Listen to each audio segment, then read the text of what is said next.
कुष्ठरोग मुक्त बांधवांच्या गेली 35 वर्ष सेवेत असणारे त्यांच्या आणि अनेक गरजू विद्यार्थ्यांना सतत 35 वर्ष शैक्षणिक साहित्याचं वाटप स्वखर्चाने करणारे माजी उपमहापौर, माजी सभापती स्थायी समिती, माजी सभापती परिवहन समिती, ज्येष्ठ सामाजिक कार्यकर्ते भूपाल शेट्टे यांना त्यांनी केलेले कार्य, त्यांचे कार्य शोधून यंदाचा पहिला सतेज कार्य गौरव पुरस्कार माजी आमदार ऋतुराज पाटील यांच्या हस्ते तसेच कुष्ठरोग मुक्त बांधवांच्या समवेत प्रदान करण्यात आला।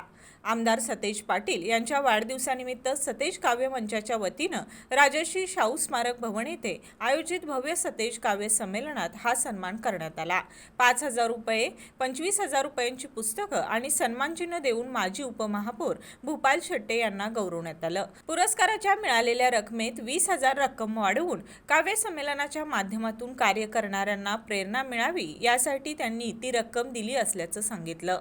त्यांच्या समाजसेवेचा प्रेरणादायी प्रवासाबाबत बोलायचं झालं तर भूपाल शेट्टे हे गेली 35 वर्ष कुष्ठरोग मुक्त बांधवांच्या सेवेत कार्यरत आहेत। त्यांनी कुष्ठरोग मुक्त मुलांच्या आणि अनेक गरजू मुलांना गेली सतत 35 वर्ष शैक्षणिक साहित्याचं वाटप स्वखर्चातून करत आहेत। त्यांनी मानवतेचा आदर्श जपला आहे। महापालिकेतील कोट्यावधीचा घरपाळा घोटाळा, TDR घोटाळा, कळंबा स्मशानभूमी घोटाळा, पार्किंग घोटाळा, रमा फी घोटाळा असे अनेक कागदपत्रांच्या पुराव्यानिशी बाहेर काढणारे आणि अनेक कर्मचारी आणि अधिकारी यांना निलंबित करण्यास प्रशासनास भाग पाडणारे, तसेच हायकोर्टामध्ये जनहित याचिका दाखल करून फिर्यादीला आरोपी करणारे एक प्रामाणिक नेतृत्व म्हणून त्यांची जिल्ह्यात आणि महाराष्ट्रात ख्याती आहे। यापूर्वी त्यांच्या सामाजिक कार्याची दखल घेत राज्यस्तरीय आणि राष्ट्रीय पुरस्कार तसेच फाय फाउंडेशन पुरस्कार प्रदान करण्यात आला आहे। तसेच त्यांच्या या उल्लेखनीय कार्याची दखल घेत विविध मान्यवरांच्या हस्ते त्यांना अनेक पुरस्कारांनी सन्मानित करण्यात आला आहे।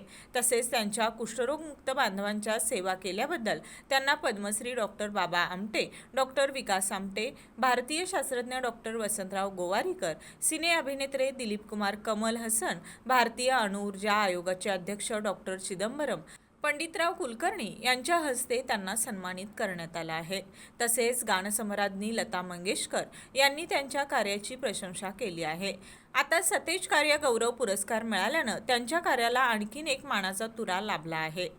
पुरस्कार वितरणावेळी आमदार ऋतुराज पाटील यांनी माजी उपमहापौर भूपाल शेट्टे यांच्या कार्याचं कौतुक करताना भूपाल शेट्टे यांनी कोल्हापूरच्या राजकारणात, समाजकारणात एक मोठं योगदान दिलेलं आहे असं सांगितलं। पण खरं म्हणजे आज ज्यांचा सत्कार झाला, सन्माननीय भूपाल शेट्टे साहेबांचं आपण टाळ्या वाजवून कौतुक केलं पाहिजे।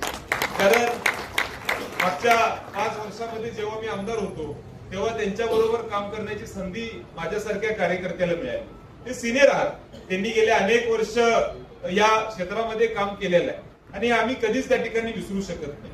त्यांनी केलेलं काम, त्यांनी दिलेलं योगदान, त्यांनी जे केलेली सेवा कुष्ठरोगींच्या साठी असेल हे आम्ही कधीच विसरू शकत नाही। आणि मला निश्चितपणे नेहमीच कौतुक वाटतं।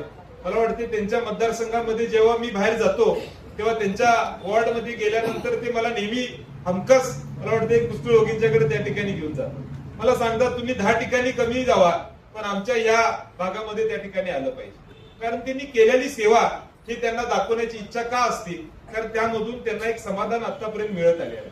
मगाशी मी त्यांचं भाषण ऐकत होतो, ते बोलत होते आणि ते भाषण करत असताना ते जरा भारावून गेले होते। त्यांच्या बोलण्यातून जरा मला जाणवत होतं की ते थोडे इमोशनल त्या ठिकाणी झालेले आहेत। पण खऱ्या अर्थानं त्यांनी केलेली सेवा आहे हे त्यांच्या अनेक पिढ्यांपासून त्यांनी केलेली सेवा आहे, ते कधीच त्या ठिकाणी बोलून दाखवत नाहीत। पण मला वाटते आज आम्हाला त्या गोष्टी सगळ्या ऐकायला मिळाल्या, पण एक समाधान वाटतं। कारण या